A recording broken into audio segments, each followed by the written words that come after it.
Não podemos controlar o que os outros dizem a nosso respeito, tampouco as atitudes que têm para conosco.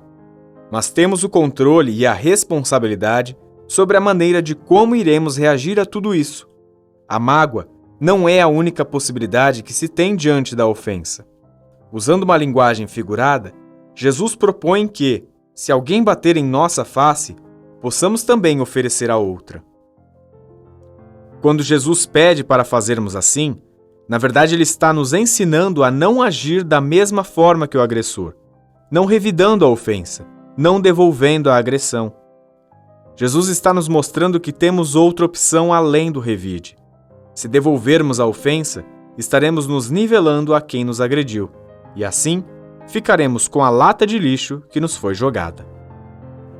Essa reflexão é mais um dos trechos do livro Sempre Melhor, de José Carlos de Luca. Esse daqui é o capítulo 7.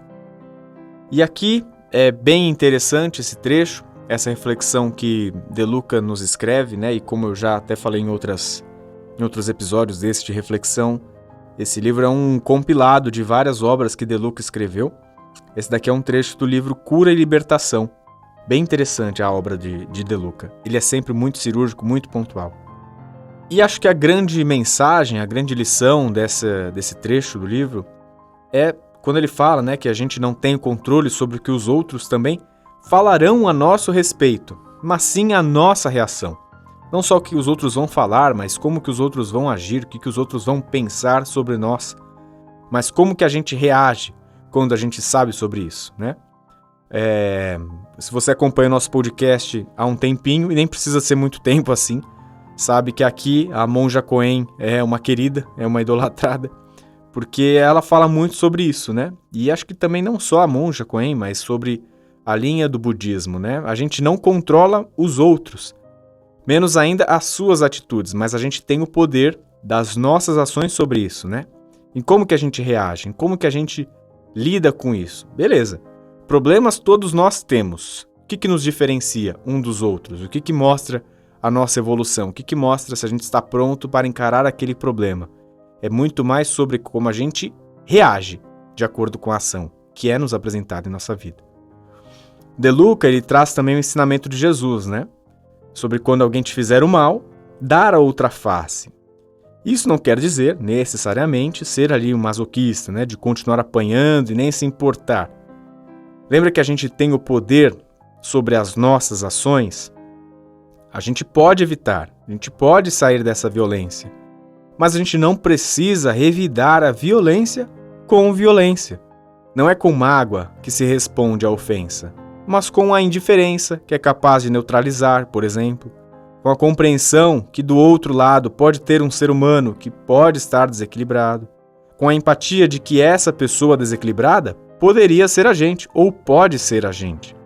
Se colocar no lugar, entender esse outro lado. Um exemplo que eu também trago, e aí acho que isso acho que já deve ter acontecido com a maioria de nós, né? Na época da escola, a gente estava lá pequenininho, quando a gente era pequeno, e aí o bullying, né, que não tinha esse nome, mas que acontecia da mesma forma, sempre tinha alguém que pegava no pé, né? Sempre tinha alguém que começavam a zoar, fazer essas brincadeiras de mau gosto, chamava de gordinho, cabeçudo, orelhudo, todas essas bobeiras da época da infância, algumas brincadeiras bem sem graça. Quanto mais essa pessoa que era zoada, né, que pegavam para tirar um barato com ela, quanto mais ela se importa com esse xingamento, mais parece que esse xingamento pegava, né? Então, quanto mais ficavam zoando, ô cabeção, e o cabeção ficava pé da vida, se revoltava com isso, parece que ainda mais ficava sendo difundido na sala. Ah, pronto, esse é o cabeção mesmo. Olha lá o cabeção, porque ele ficava bravo, ele ficava incomodado com isso. Então é muito mais a forma, né, de como que a gente reage, como que a gente lida com esse problema.